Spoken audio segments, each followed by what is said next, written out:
Hello, my name is Adam House, and this video is for multiple audiences. First, to my fellow veteran community, and as well as active duty military service members.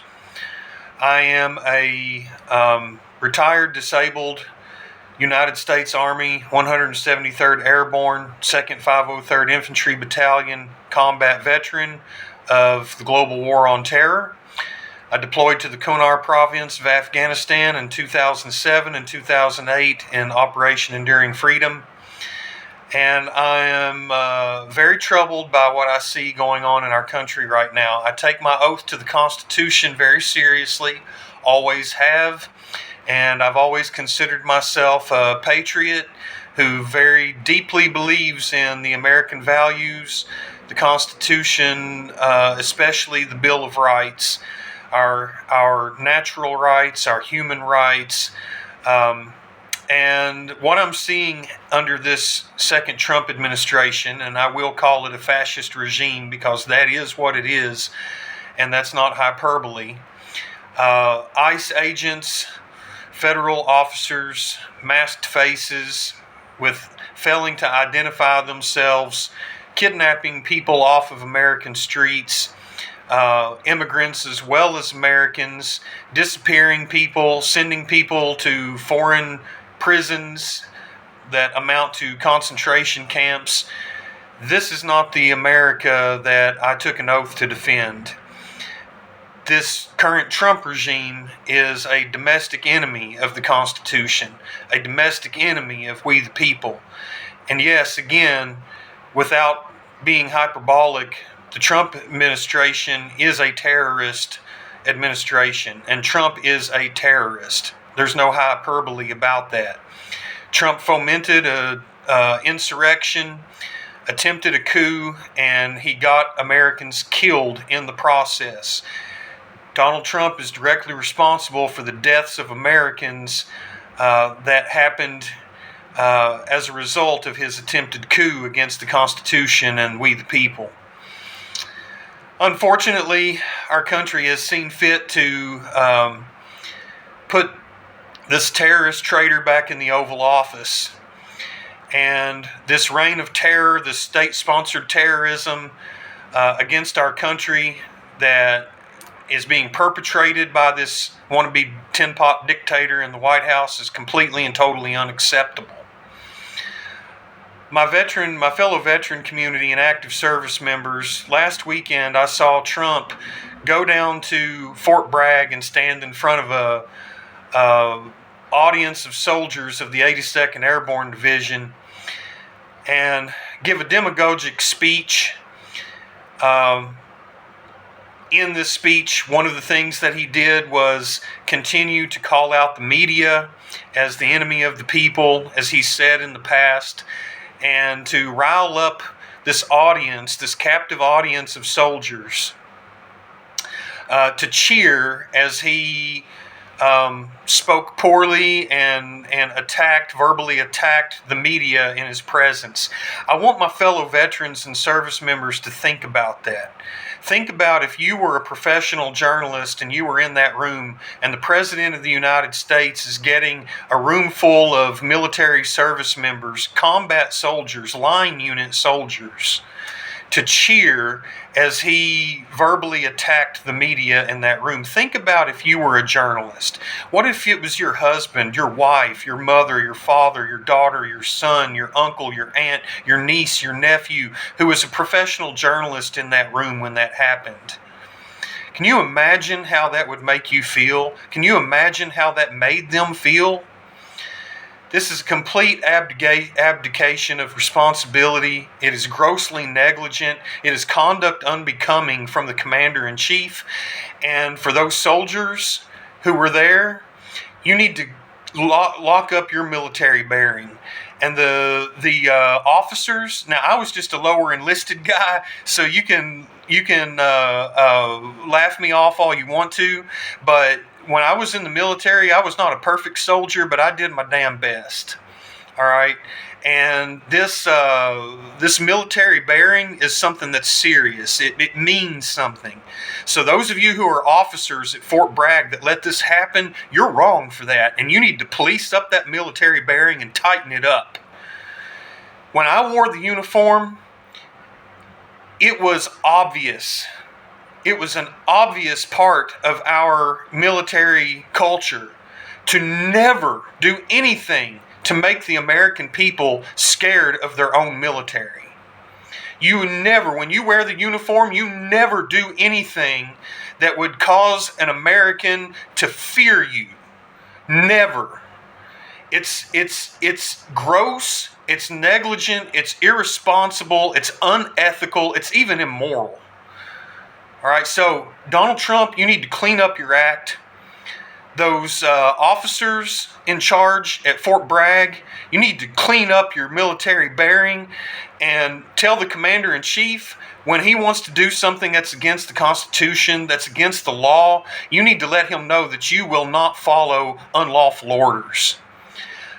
The fact that this wannabe dictator has already sent his Gestapo ICE agents into places like Los Angeles, doing what he's doing, and now, having his military parade for his birthday, which was a grotesque display of weakness.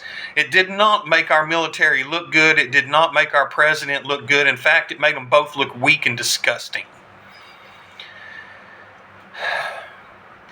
The fact that some people in our military are already going along with things that are very questionable and things that we know are outright wrong troubles me very greatly, because we are quickly approaching a day for choosing. Now, I'm almost 50 years old now, and I came up as a Republican. I was a Republican. I grew up in a Republican household, and for about the first 10 years of my life as a voter, I was almost a straight Republican Party ticket voter. All right, I've never been a Democrat. I was a libertarian for a little while, but now I'm an independent. All right, I don't like any political parties. I'm an independent. What I want to tell you is that this current Trump regime is completely off the rails, and it needs to be stopped. It's time for the American people to stand up to this wannabe dictator. And it's time for people in the military to grow a spine. When I was in the military, we used this acronym that spelled out leadership. Leadership spelled loyalty, duty, respect, selfless service, honor, integrity, and personal courage.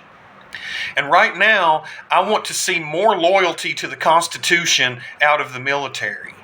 I want to see you do your duty and stand up to a tin-pot wannabe dictator. I want you to respect yourself and respect the American people, respect your uniform.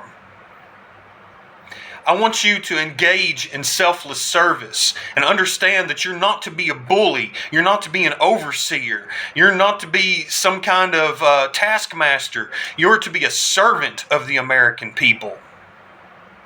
I want you to reclaim your honor and do not dishonor your uniform for this wannabe tin-pot dictator that's currently serving as commander-in-chief. I want you to reclaim your integrity and keep your integrity.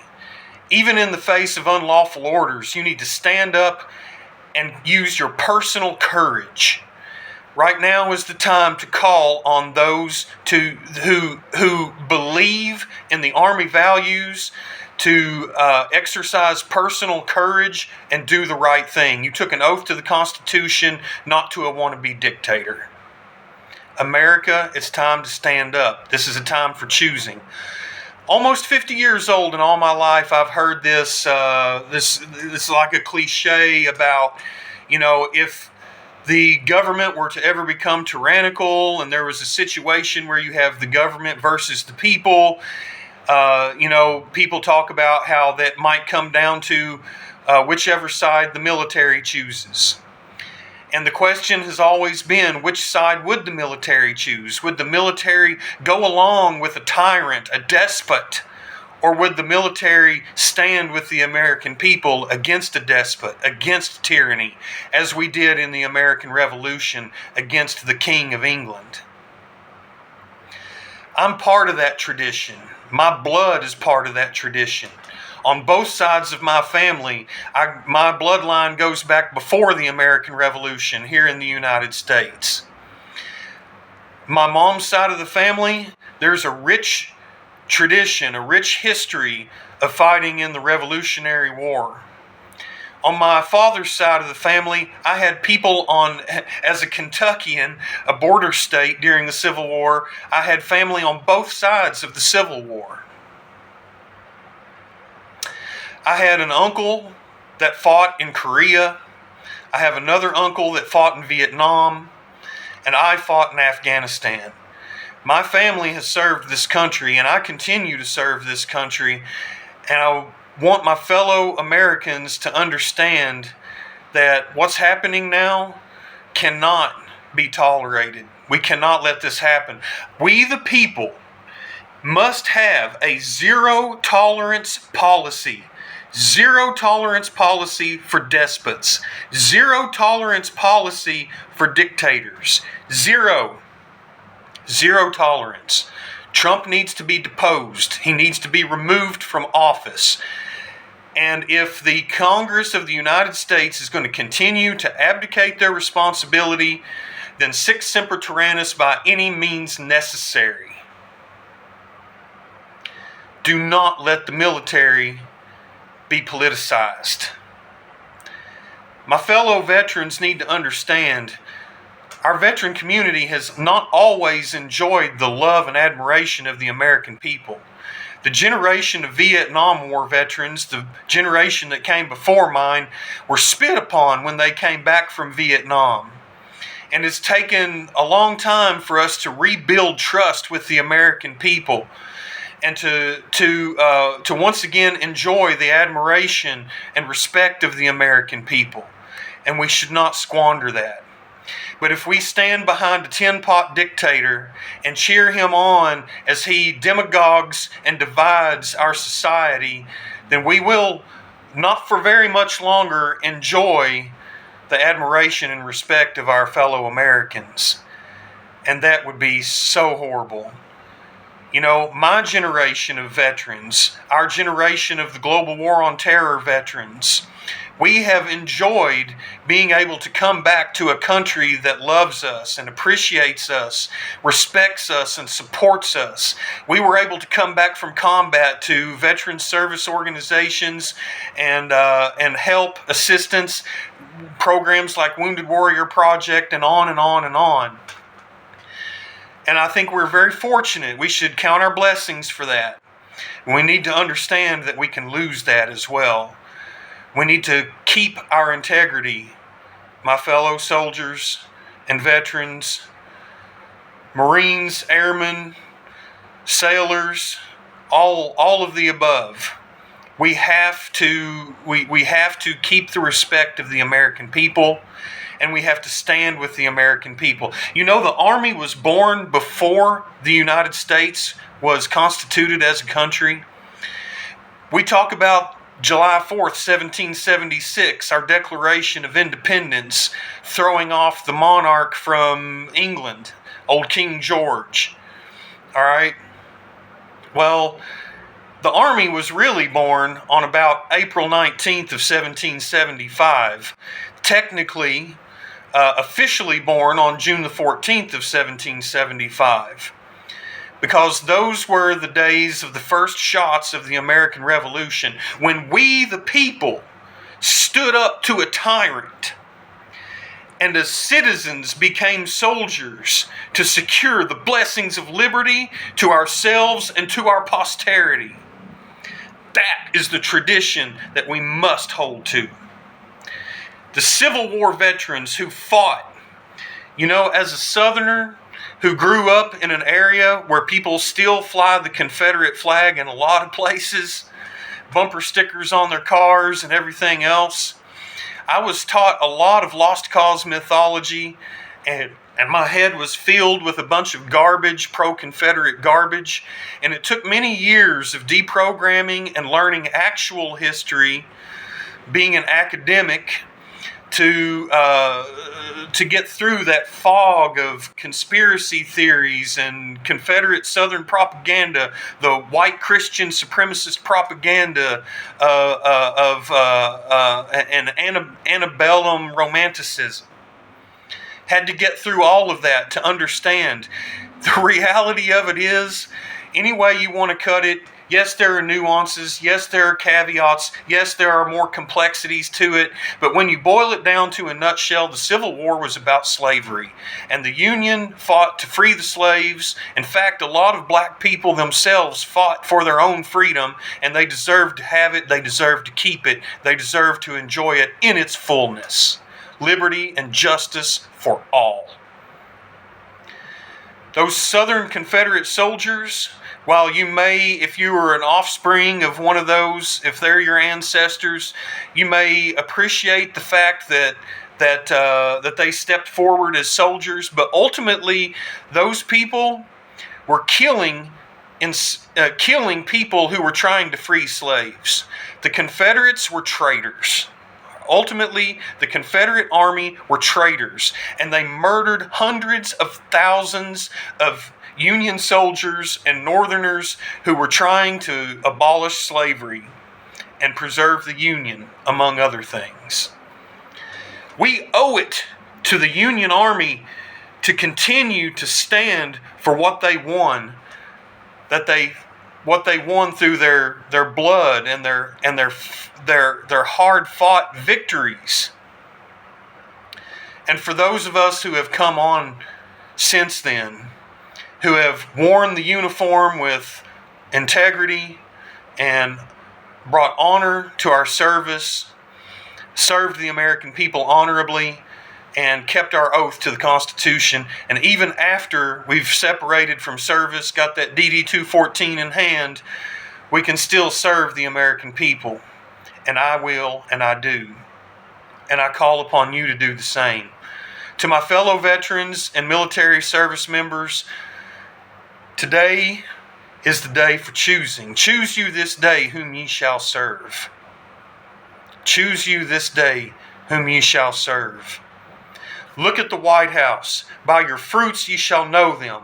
Evil men, despots, tyrants, those who have aligned themselves against the natural human rights that we all enjoy, that we all have as a part of our human nature to be free. It's time. It's time for choosing. It's time for choosing. And I'm making this video now because I want everyone to know where I stand and what I expect of my fellow veterans. Those officers who served in the military over me when I was in, I would like to hear from you now. I would like to know that you really are the men of integrity and courage that I have always thought that you were and that you are. It's time for you to stand up and speak out. And for those flag officers, generals, admirals, those military people who have dedicated your lives to serving the Constitution and the people of the United States, it's time to stand up, make your voice heard.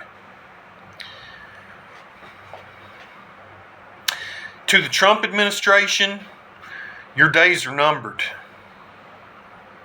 I will defend the American people from all enemies, foreign and domestic. And this terrorist son of a bitch, piece of shit, motherfucker, goddamn pig, fascist, Nazi, dickless, spineless shitbag in the Oval Office, fuck you. From the bottom of my heart, fuck you. Your days are numbered, motherfucker. It's time for this regime to go. And to my fellow Americans, it's time to rise up. Liberty and justice for all. Liberty and justice for all. I love you. I still love my country. I still love you, my fellow Americans.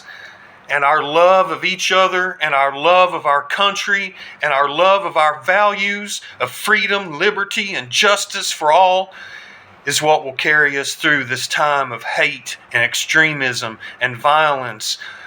All of this, it's got to stop. It's got to stop.